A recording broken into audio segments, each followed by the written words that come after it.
All right, everyone. Please return to your seats. We're going to start up again. Welcome back.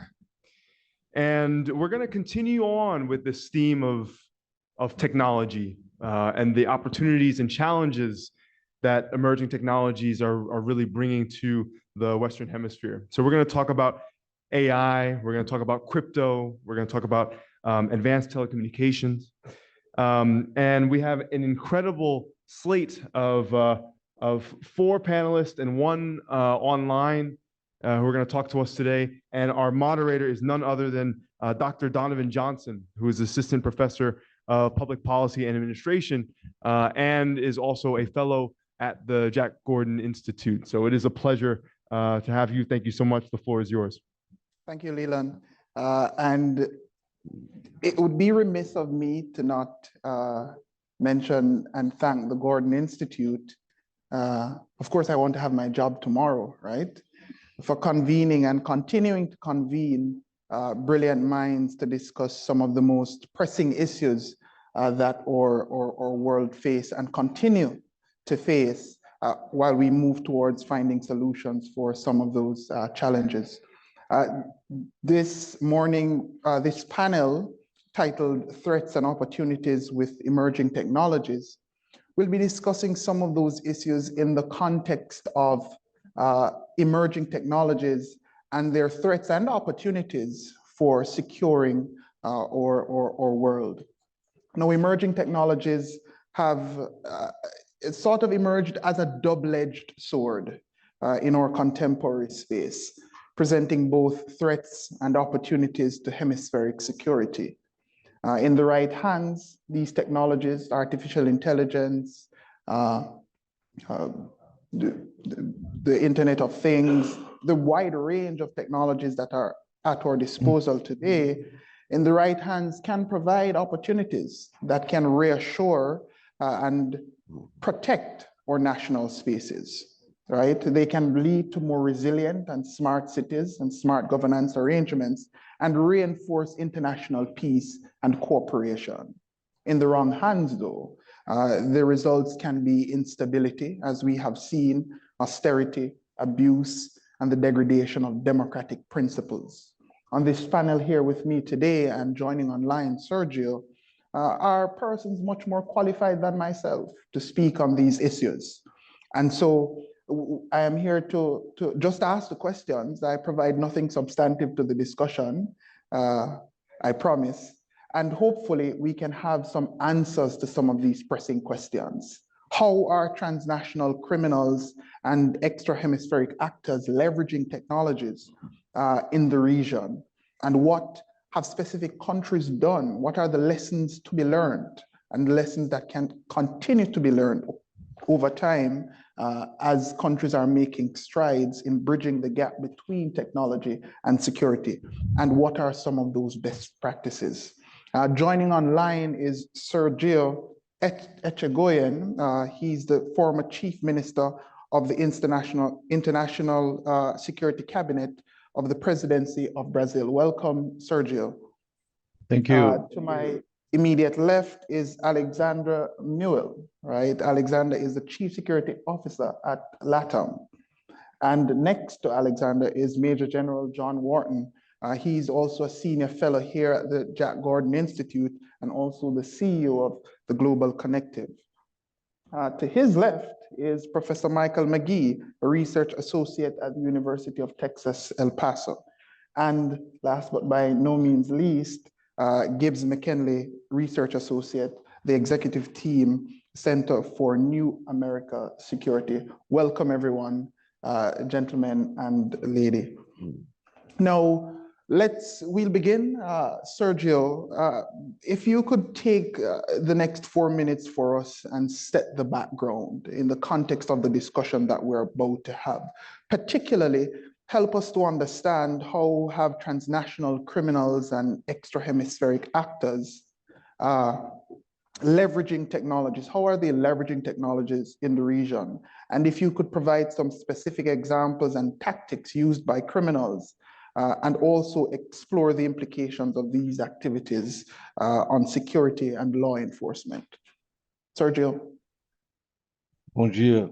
senhoras, senhores, eu vou gastar 20 segundos do tempo que disponho para agradecer a todos aqueles que acodem, que socorrem a tragédia que vivemos onde eu moro, onde eu vivo, em que experimentamos as maiores enchentes dos últimos, já registrada na história da região. E particularmente aos amigos, aos brasileiros da Flórida que têm se reunido para ajudar, as Forças Armadas da Argentina que nos ajudam com purificadores de água e as Forças Armadas do Uruguai que nos ajudam com helicópteros. Bom, muito obrigado pelo convite, muito obrigado pelas suas palavras. O Estado brasileiro entende que a segurança,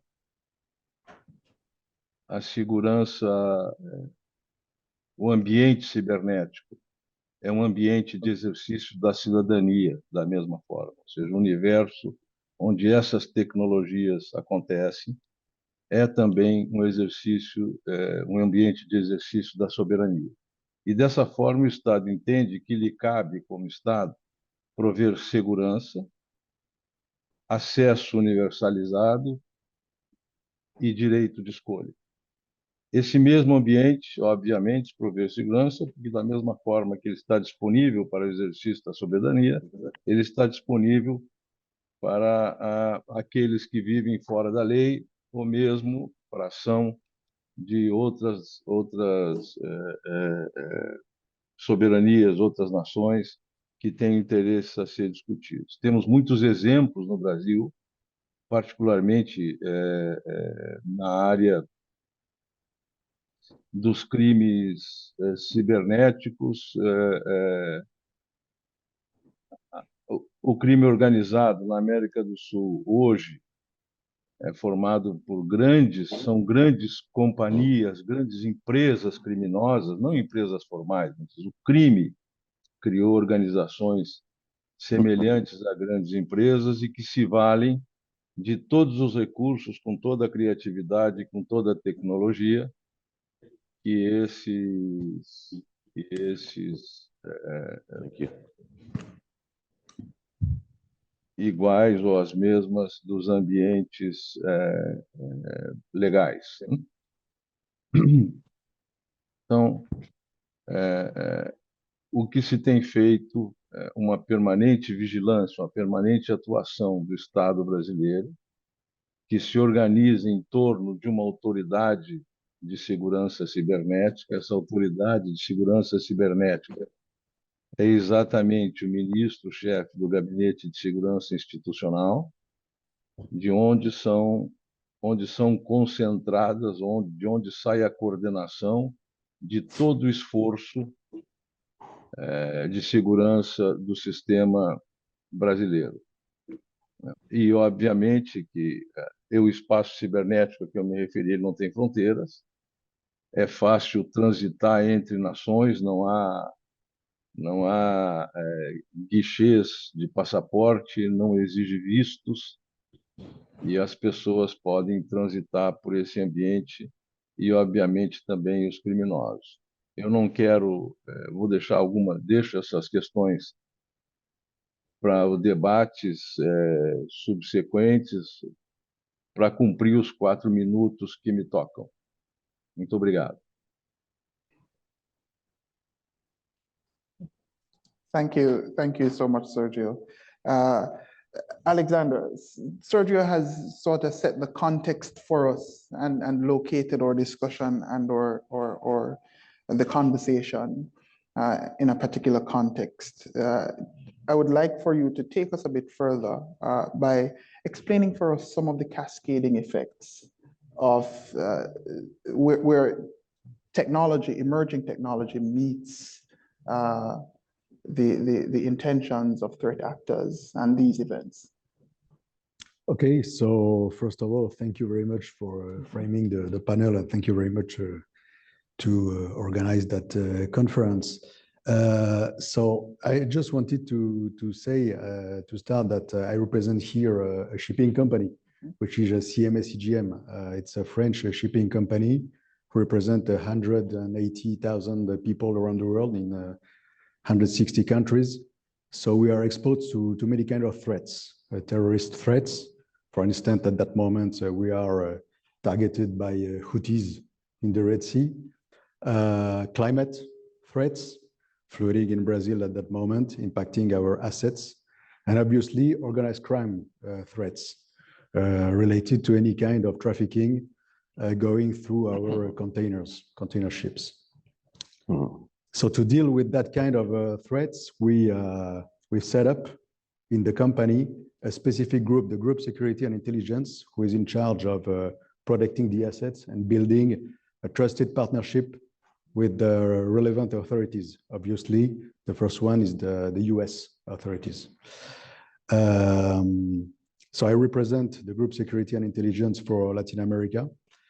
And we've seen a lot of patterns growing in that region using new technologies.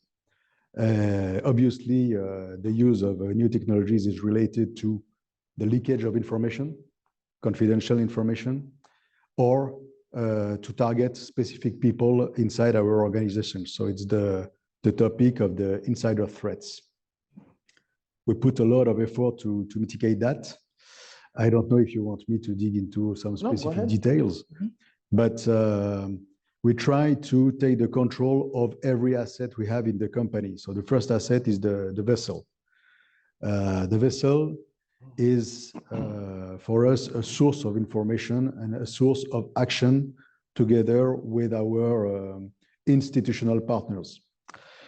In the US, we work closely with the Homeland Security, obviously, and other kind of institution.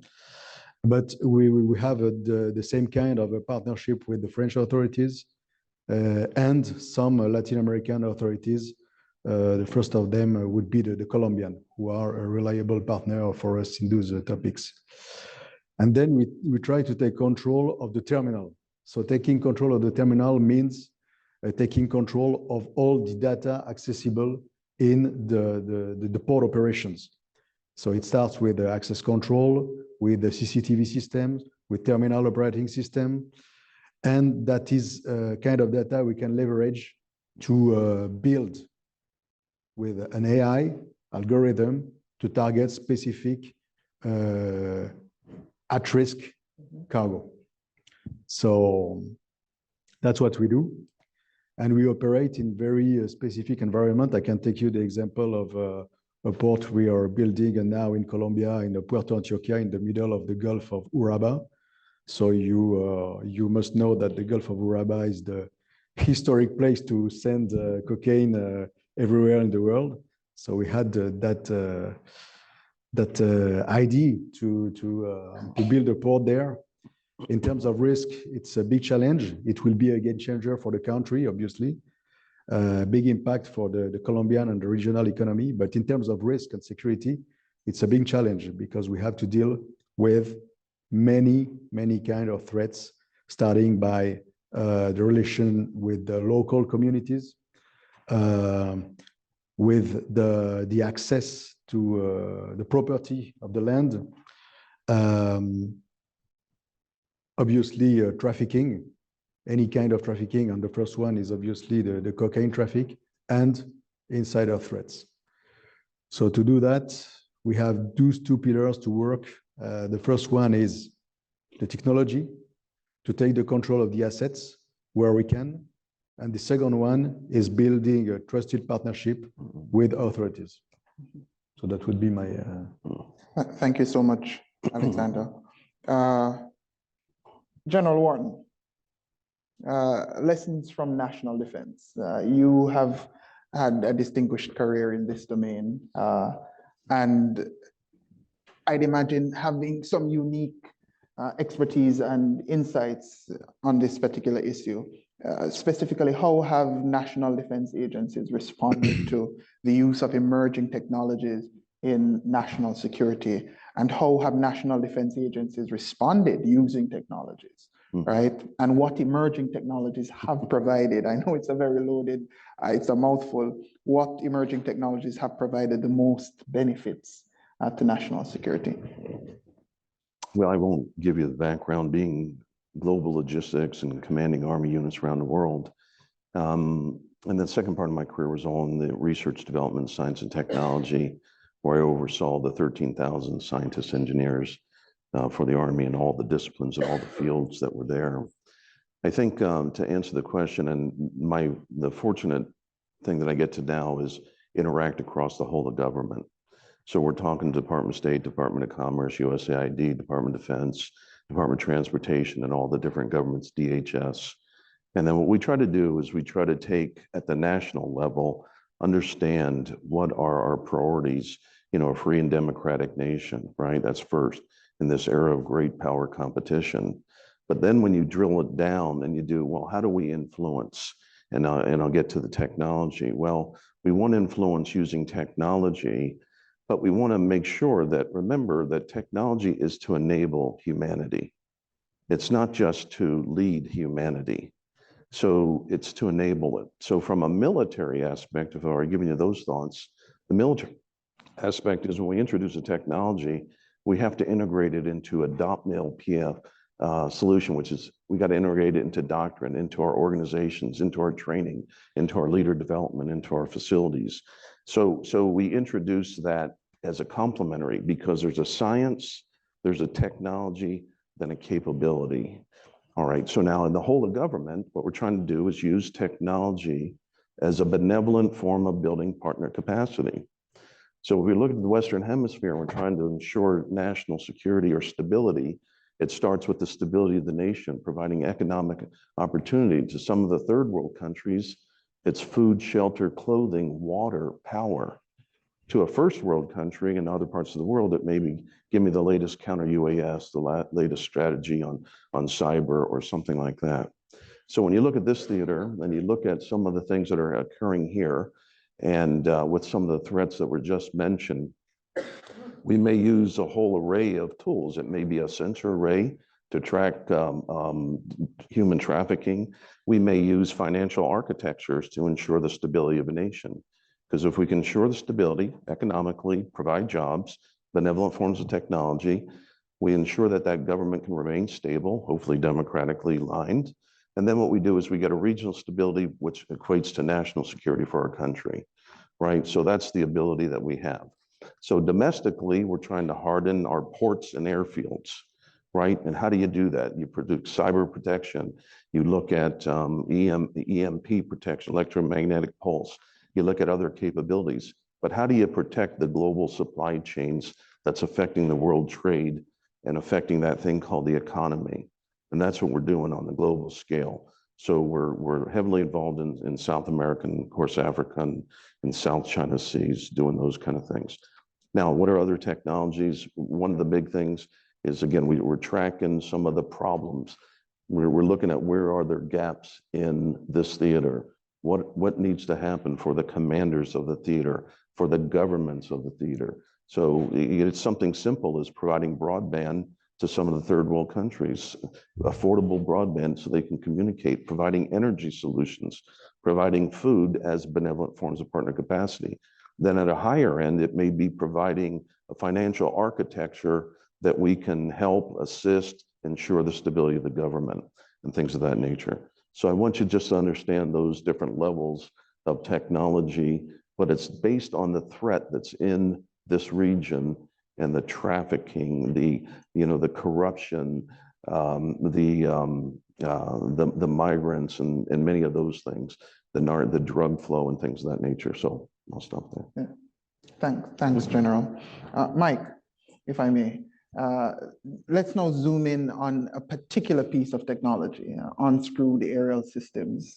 They have become more widely used as part of national defense, especially in this context of hemispheric security.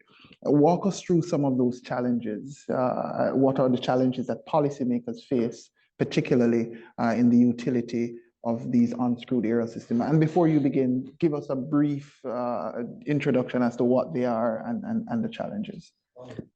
So when we talk getting down in the weeds, talking some specifics on drones. And when we talk about the intersection of security, technology, and policy, there's probably not a better example that exists today. All of your militaries, all of your countries, all of your governments have been using drones or autonomous aircraft for decades. They're very integrated to your governmental operations, but for the first time in aviation, we're at this pivotal point where technology has proliferated to the point where everybody has access to technology that 5 years ago, 10 years ago was military only. I spent the first 2 decades of my career flying F-16s in the Air Force. And so very familiar with the leading technology that our US military produces. And I can tell you in 2024, a lot of that technology, I can go onto Amazon, eBay, or Alibaba, and I can order that same technology today. So we have crossed that fence where that technology, those capabilities are available to everybody. I'll give 2 quick examples. We just did some redesign for a NASA long endurance aircraft that flies with no humans, completely autonomous. And we replaced the $70,000 flight controller with a $500 flight controller that we got off of Amazon that is an order of magnitude more capable than that flight controller that was military only in 2012. For $10,000 today, you can buy a stealthy fixed wing drone off the internet that will go a couple hundred miles. For that same price, you can get a little 4-engine drone that will fly 10 miles away and allow you to control it 10 miles away from the pilot and have a live encrypted video stream that you can then share anywhere in the world. And so when we look at the use of this, transnational criminal organizations use these all the time. In fact, in a lot of cases, it is their primary tool to conduct surveillance. We see this all the time, and they also are using those feeds to do real-time command and control, just like your militaries have done for decades. The difficulty in defending against a lot of these technologies is physics. All of these are often very stealthy, very difficult to detect, low altitude and slow. And a lot of the technologies that exist today to detect and track those are very, very limited. They're the best stuff that we have in the United States. And that goes across all the different countries in this hemisphere. So how do you figure out a way to defend if these transnational criminal organizations, especially if they start transitioning from using them for surveillance into kinetic operations? Well, I would offer this technology requires a teaming between policy professionals, engineers, and physicists on that same team. And it's a very unique challenge that requires you to get all of those disciplines in one room, in one team. And that is one place where academia plays a significant role, because only at academia, traditionally, do you have all of those disciplines in one place, for example, here at FIU. So when we look at one of the comments General Richardson said yesterday, which is the strength of your economy is directly correlated to the strength of your national security. The ability for nations to protect against this emerging threat that we're still at the infancy of right now is going to be critical for government stability and national security moving forward. Thank you so much, Mike. Gibbs, you get to wave the magic wand. You get to tell us how do we respond to all of this. chart for us a way forward amidst all of the challenges that have been outlined. How do we get there? What's the way forward? And what should policymakers, decision makers, and stakeholders do in response to all of this? And how do they collaborate given these multiple stakeholders? Yeah. Thank you so much first for the introduction and to the organizers for having us here today. It's really an honor to be on this panel. As you mentioned, I'm going to be talking briefly about the way forward, and I'm going to focus on the importance of collaboration and regulation when managing emerging threats. As has been discussed over the course of this conference, countries in the region have made real strides in developing new technologies, including AI. At the same time, progress demands increased cooperation to manage their impact, not all of which, of course, is positive. These are pretty broad charges, so rather than take on the whole region, I'm going to first look at the example of Brazil, which has emerged as one of the leaders in AI regulation in the region. It's done so for good reason. Brazil has one of the highest growth potentials for AI use in the world, and artificial intelligence is being used to grow the country's agricultural sector, to enhance public safety, amongst other initiatives. However, using AI, of course, comes with risks. It can exacerbate existing disparities in income, race, and gender. The use of facial recognition technology in smart cities, especially, has raised concerns about privacy rights and discrimination in the country, especially as Chinese surveillance technologies make inroads in Brazil's market. Authorities worry about proliferating disinformation and, as discussed on the previous panel, deepfake technology, both of which could sway public opinion in upcoming elections in the region. It therefore needs to regulate AI and its risks, and Brazil has taken steps to do so. It has implemented a relatively progressive data protection law, which was implemented in 2020, and also introduced a slew of AI laws aimed to minimize harm while promoting innovation in new technology. One lesson from Brazil's approach is that Latin and South American governments can and should continue to look abroad to collaborate when developing strategies to manage these risks. Its data protection law is based on the European Union's General Data Protection Act, and its current approach to AI adopts a similar risk-based approach as the EU AI Act. Though European legislation is, of course, not always a suitable model for Latin America, it still can offer valuable insights. That's because both regions, at the end of the day, are working towards the same goal, which is to develop an effective regulatory framework that fosters innovation while addressing the security, privacy, and ethical concerns. Continued bi-regional collaboration will facilitate access to a wider range of expertise on these issues, which is an invaluable benefit. Brazil is not, of course, the only country in the region thinking about how to deal with AI and its risks, but the region's approach remains very patchwork. Therefore, moving forward, policymakers should also prioritize working together within the region to develop a shared regulatory agenda, in addition to country-specific strategies. Developing a regional AI strategy, and one that considers Latin America's unique challenges, would provide a more effective public policy framework for AI regulation moving forward. Just to wrap it up, I'll end with a question to consider, which is, what role does Latin America want to play globally in emerging technology? And what is their comparative advantage? They don't host any huge tech players, and so where can they lead? One example is that Brazil could lead in partnering with AI companies in environmental protection, or developing a rights-respecting approach to smart cities as compared to a Chinese surveillance state. Looking ahead, Latin America should consider where they can partner and develop their capabilities while taking into account a realistic eye for success.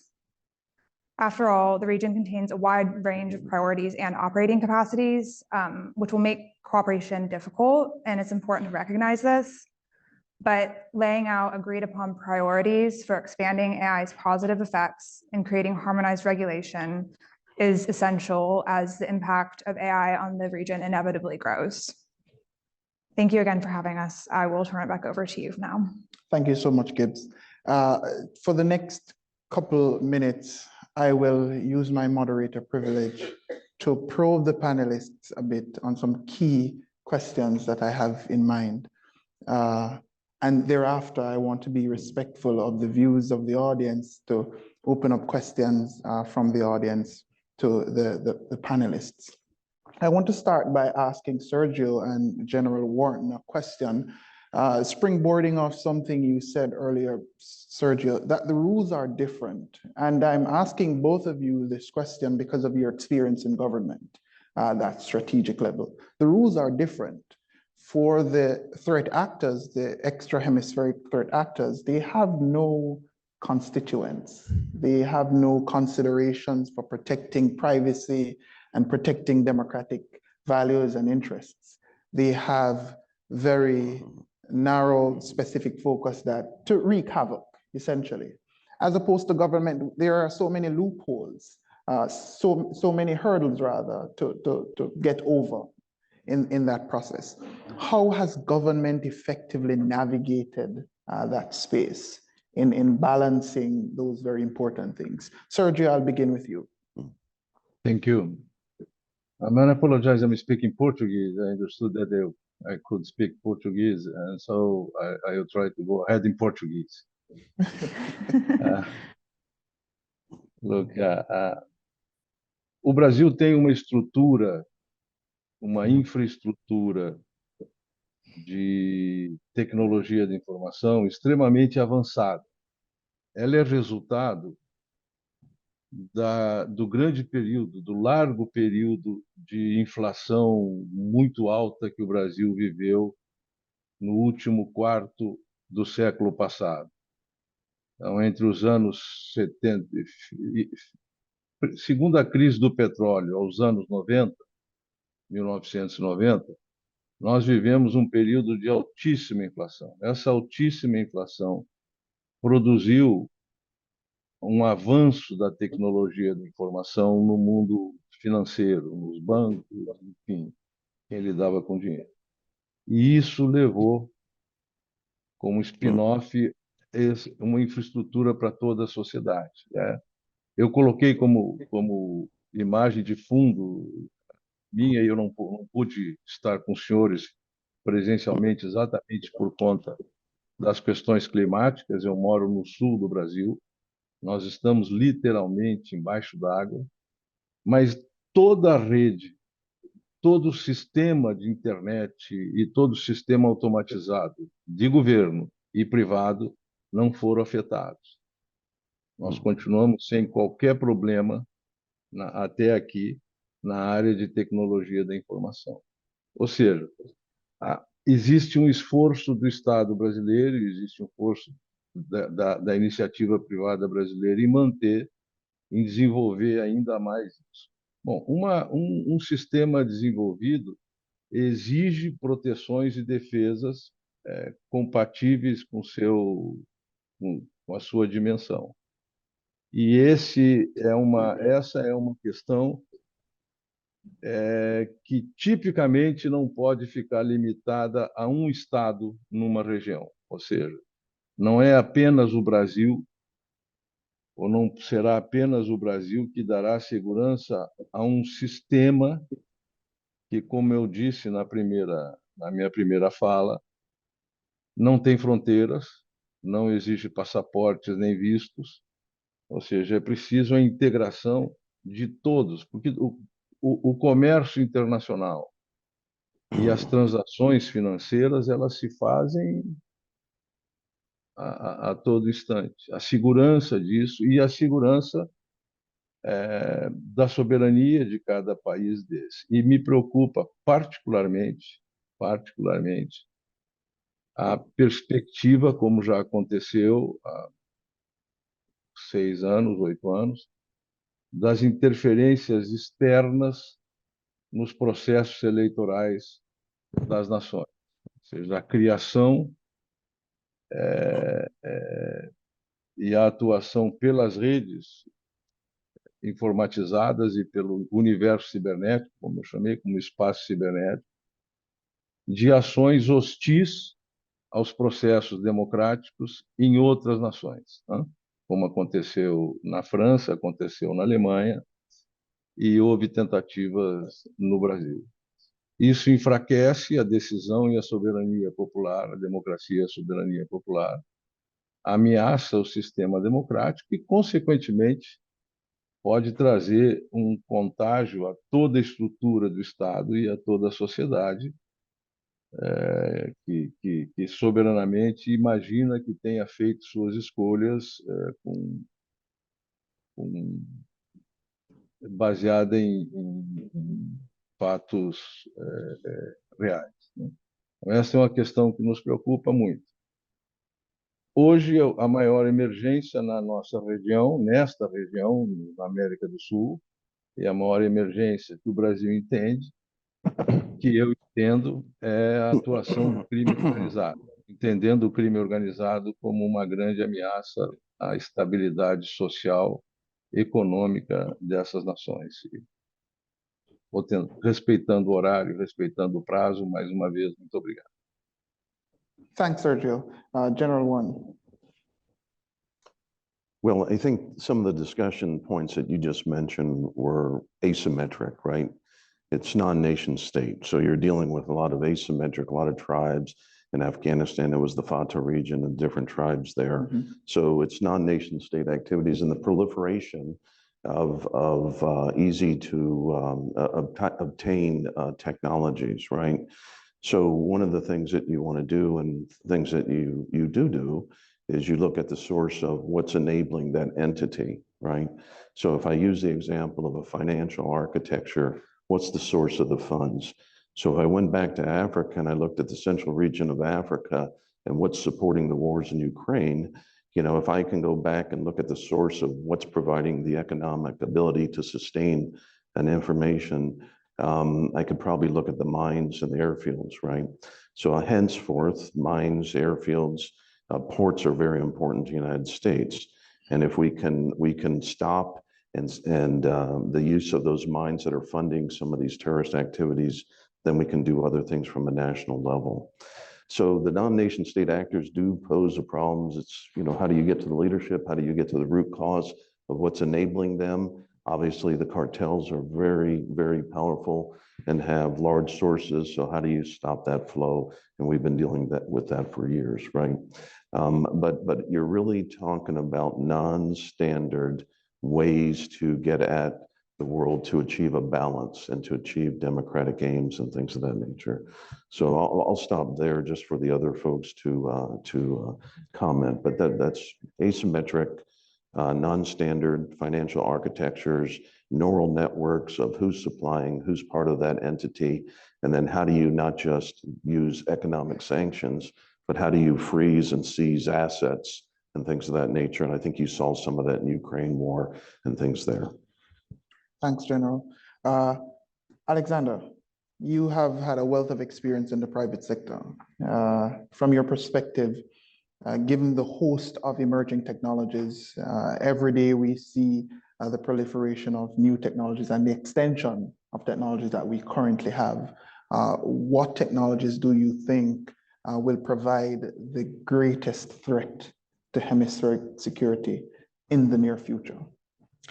Wow, it's a big, it's a lot of pressure on my shoulders to answer that. Actually, from our perspective, the main threats are definitely related to hacking capacities, because in the shipping industry, I let you imagine what would be the consequences of hacking a vessel, putting that vessel on the canal to shut down the Panama Canal, and the consequences over the economy, or even use it as a weapon. So a lot of special units are already working on those scenarios, but in the private sector, we are not enough aware about the reality of those threats. So hacking and being able to protect our cyber framework in general is one. And the second one is the consequences of the first. I mean, it's the working on the human being, because in the end, the vulnerability is always related to the human factor. So how to control that, how to handle that. The vulnerability is, for example, forgetting a password, forgetting a confidential information on the desk, but it can be used very specific fragile personal situation to target specific kind of staff on our operations, and that can be related to debt, to having to finance the studies of at the college for the kids. Sometimes good reason, but we are seeing that they are targeting our people to use them to do trafficking, and then they enter in the cycle of threats and violence, which impacts all the terminal operation. So we need to be able to have a control of the human being at the end of the chain, which is that component that uses the tool that is the technology, if it makes sense. Sorry for my English. Oh, no, you're fine, you're fine, you're fine. Thank you. Mike, are we being too technologically deterministic? Will technology really have this impact that we fear? I know, for example, as a professor, with the rise of artificial intelligence, there is this scare that students are going to become dumber and dumber as the years go by because AI is going to be writing essays, that AI is going to steal our jobs, and there are so many threats on the horizon. Are we being too technologically deterministic? What's the reality? Great question. I think the one thing for sure we can do is look at results that are happening in the world right now. And I think there would not be a lot of people, for example, 2 years ago, that would think the war in Ukraine would look like it does today. And there are a lot of different reasons for why in 2024, in May of 2024, the battle lines are where they are right now. But you look at the resources that Russia brings to, on the military side, they can bring to bear, which equals or is much greater than most all the countries in the Western Hemisphere. And in May of 2024, there are still technological threats that they cannot defend themselves from on the battlefield. So when you look at those specific examples, that gives you a little foreshadowing to what could be potential problems from a security standpoint across the rest of the hemisphere. And I would say there are a lot of great examples of Ukraine is such a great case study right now, but a lot of great examples of things that technologies and tactics that showed up in Ukraine, and then 6 or 9 months later showed up being employed by transnational criminal organizations. So that flow of uses of technology, a lot of people can speculate what the future is going to look like, and none of those people are going to be 100% correct. But what you can do is do those case studies of what's happening right now, and in some cases that gets pretty scary. Thanks, Mike. Gibbs, my last question to the panel goes to you, and I want to get it right. I know you have the magic wand. You mentioned earlier partnership between the public and the private sector.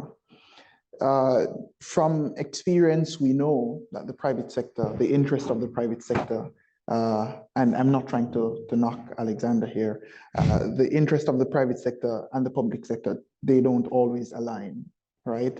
The public sector policymakers, they have constituents, they have to certain values and principles that they're focused on. How are those things reconciled in the midst of those partnerships when we are talking about technology and national security? Yeah, so big question. I'll go back to one of the points I was talking about earlier, which is the importance of ethics in AI. And you mentioned that the private sector also adheres to their constituents' priorities. And I think that's an area in which they'll be able to find some common ground. And the countries in Latin America, the governments are particularly good at promoting human rights and ethics in the AI laws and regulations that they've already promulgated.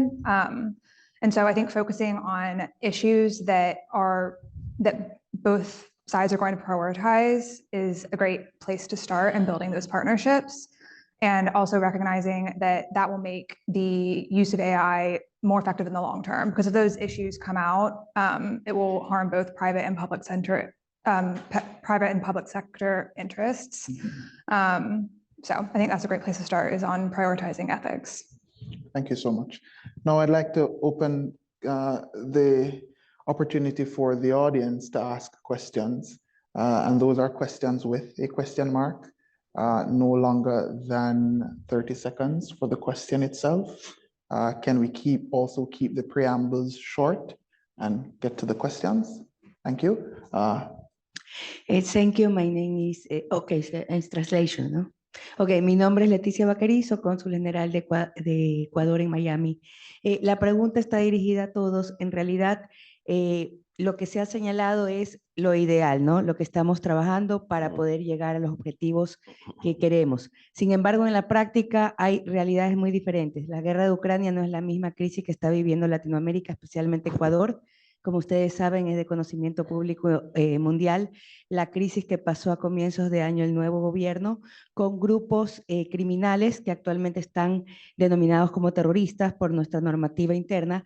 Sin embargo, las prácticas que ellos tienen, las prácticas de estos grupos criminales, que varios de ustedes los han mencionado, no tienen respeto a la normativa internacional, no respetan el derecho internacional humanitario, no respetan los principios éticos, ni ningún tipo de parámetro, porque además responden a situaciones o consecuencias de extrema pobreza o de otra naturaleza, que puede ser entendible, mas no justificable.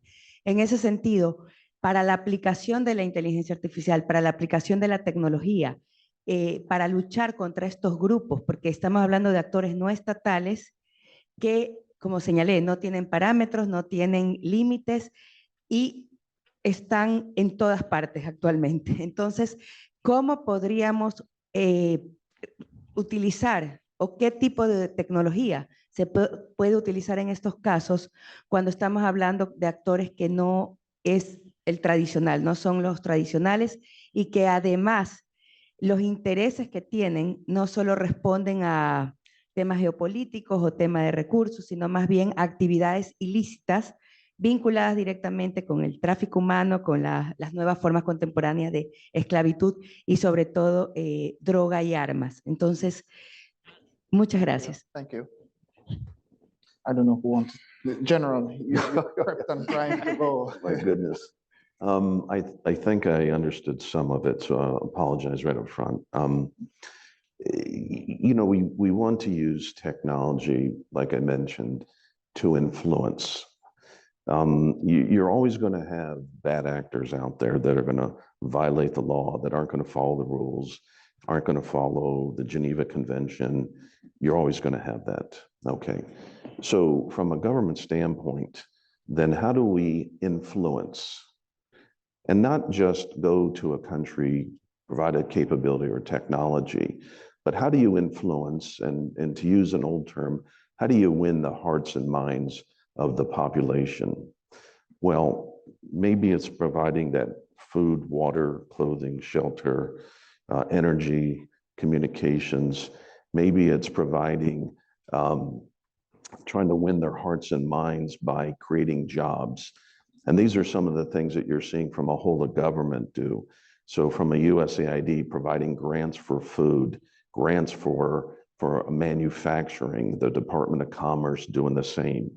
So now you have these US departments, for example, that are becoming more active on the global stage to try to affect and change that behavior, right, by influencing. So some of the work that you do, if you went to Africa and you saw, you know, all the, you know, our competitors, for lack of better words, there, it's not just do a project, then leave. It's how do you do a project and stay with the intent that you're there to help for the long term. But if you help food, if you help the economy, you provide jobs and you stimulate that economy, that's a way to influence the positive. The kinetic or the more disruptive things, When you talk about the bad actors are some of the things that I mentioned. And I mentioned like global supply chains and ensuring economic freedom. But if you went to their source of income, whether it's a mine, but where are all those rare earth minerals coming from? And if you can go there and you have asset visibility over copper, over lithium, now at least I can see what I have to try to affect and do. So it's a problem that people won't follow Geneva Convention. People won't follow the rules of law.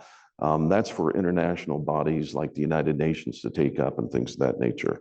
And we can use technology to help society and make a difference there and use it to influence, hopefully, and lean it a little bit closer to Western democratic ideals. I couldn't get to the whole question on the terrorists and affecting them, but if you can cut out their sources of supply, their funding sources, and some of those other things is part of that. Alexandre.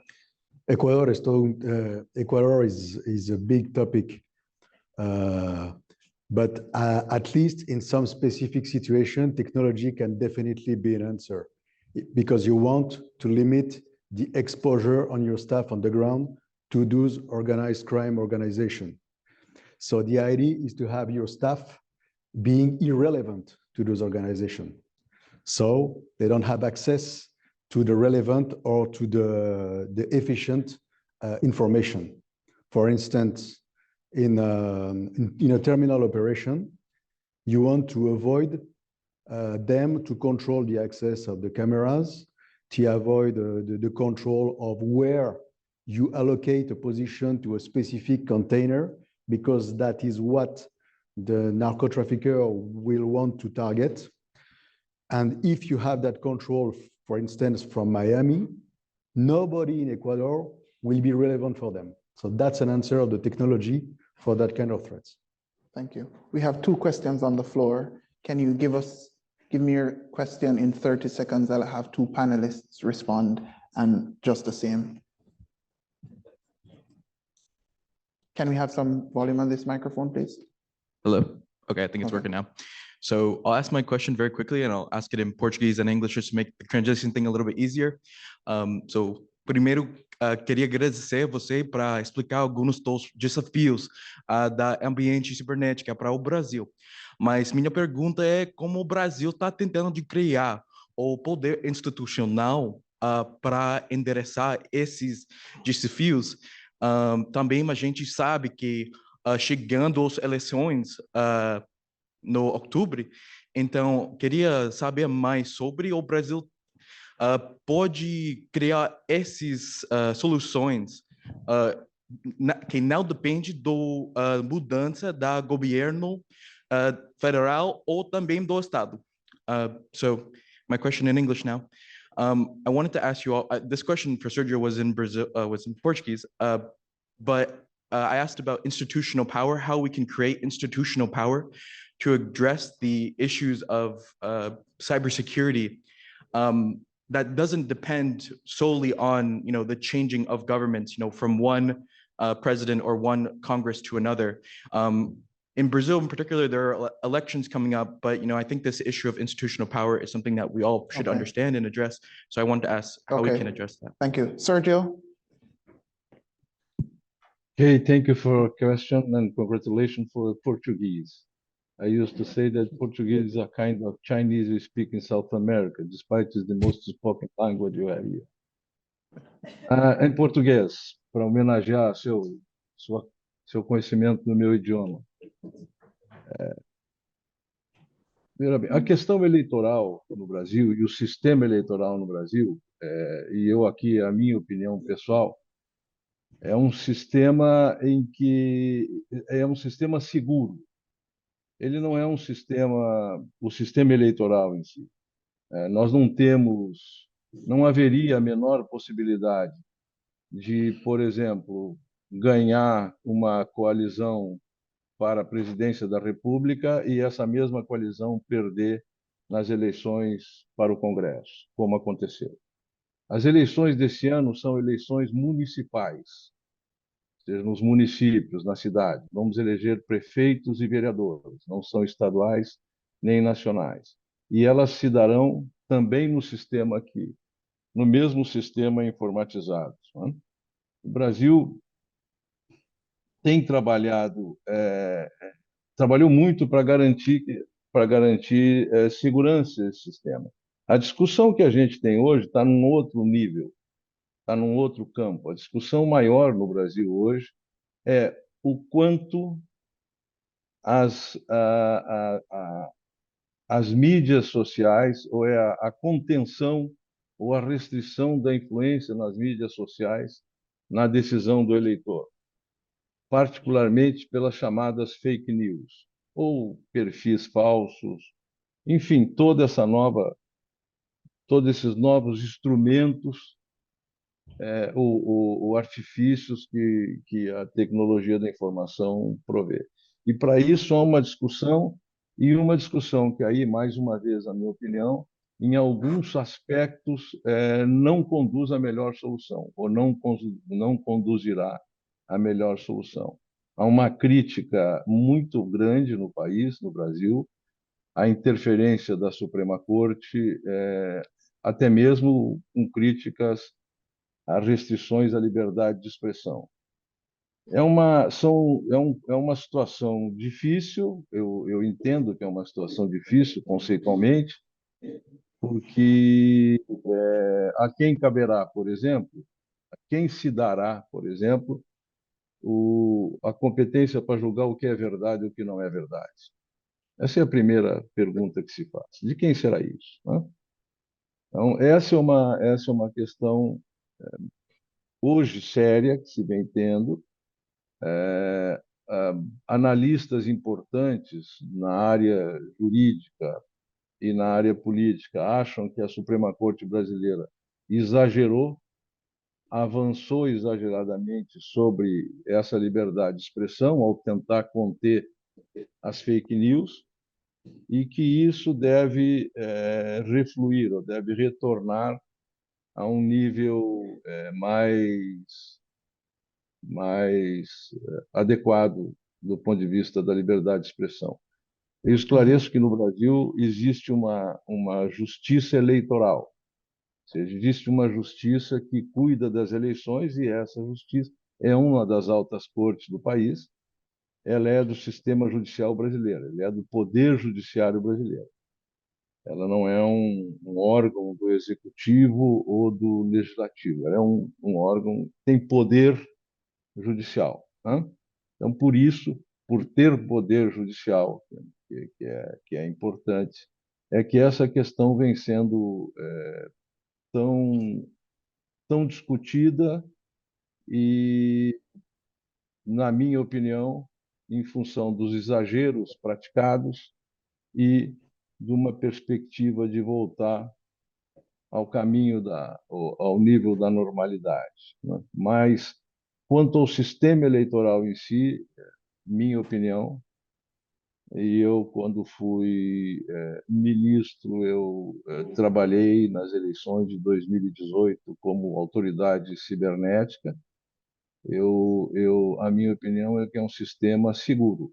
É um sistema seguro, considerando que nós somos 130 milhões de eleitores, que o voto no Brasil é compulsório, que nós votamos em 8,5 milhões de quilômetros quadrados, em pontos tão remotos como a aldeia indígena mais distante na Amazônia, por exemplo. Obrigado. Thanks, Sergio. We'll take our final question. Okay, Dr. Oscar Williams, U.S. Southern Command. I have two questions. I'll take one from General Wharton, and Dr. McGee, if I can get your answer during the networking break, that'll work out fine. So the first one, General Wharton, sometimes heart and mind isn't enough. So considering the fact that our strategic competitors, they don't have the same ethical or regulatory restraints, how does the U.S. maintain being a preferred partner when it comes to technology, well, not technology proliferation, but providing technology in the region? And second question, Dr. McGee, on the topic of UAV proliferation, how can the U.S. modify specific processes to maintain the ability to mitigate or counter emergent threats? Okay, we'll take those two. Just very quickly, I would say, we always have to take the moral high ground and do the right thing and set the standard. And you're always going to have adversaries that won't do that. If I talked about CRISPR, I can tell you adversaries are using CRISPR modification on humans to create a stronger, better, culture race, right? And we have ethics, and we're not going to violate those ethics from the United States government standpoint. So we're going to do those same things that I mentioned to you and hold to a standard that we believe everything should happen. One last comment as I hand off is that, like a UAS system here, and what you see here is, when do you have a human in the loop instead of AI? The decision in the US government from when I was in the Pentagon was that we weren't going to let a UAS take out a kinetic effect and take a life, right? That's a standard. That's not just turning it loose to AI or to a thing. So we have to have standards. We have to do the right thing, set the right course for the United States. And that's the best we can do as a quick one portion to answer the question. Thank you. Thank you. Mike.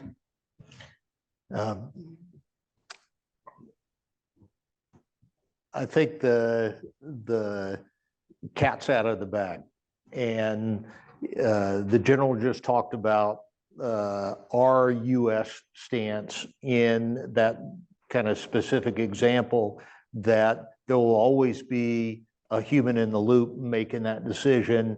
If you have a UAV or a drone combined with its own ability to choose whether it's going to shoot a missile or not. I will tell you that across the globe, there are already entities that are employing those types of weapons right now. And I think that will continue to grow. And the U.S. will be in a group that gets smaller and smaller and smaller as time moves forward and that technology continues to advance. That will be very, very difficult 5 years from now or 10 years from now to be able to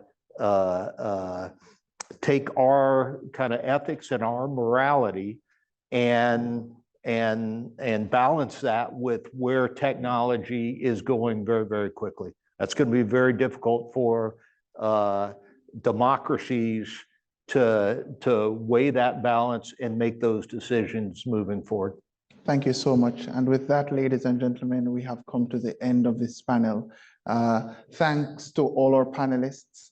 Thanks to all of you for being here, taking the time, and for your brilliant questions.